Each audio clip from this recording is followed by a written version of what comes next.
Hey everybody, so it is now day 8 of the 31 and 31, and so for today's movie, we're watching Waxwork.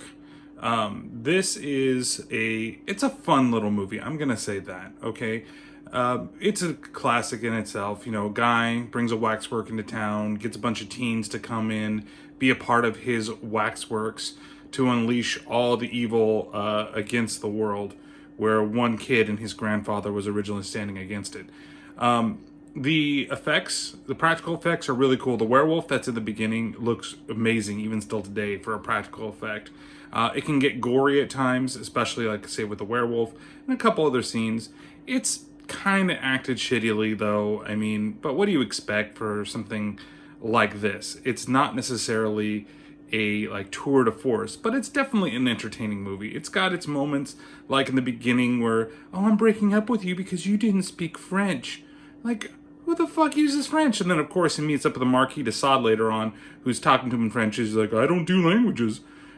It's cheeky, it's funny, it's got, good amounts of gore.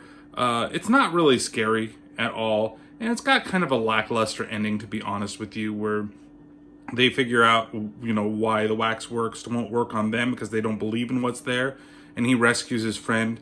But I really had hoped that they had rescued everybody, but everybody has to die in their situation for it to actually come true and for it to take over. And so it kind of sucks that a lot of these characters that we meet in the beginning that maybe we think that can be rescued, can't be rescued because they're just there to fucking die. So, if you haven't seen it before, it is available right now on Amazon Prime. I definitely would go ahead and check that out, at least the time that I'm recording this video. Make sure that you go out there and watch it if you haven't had a chance to watch it yourself. So, overall, I would give this a solid 3 out of 5 people being ripped in half by a werewolf.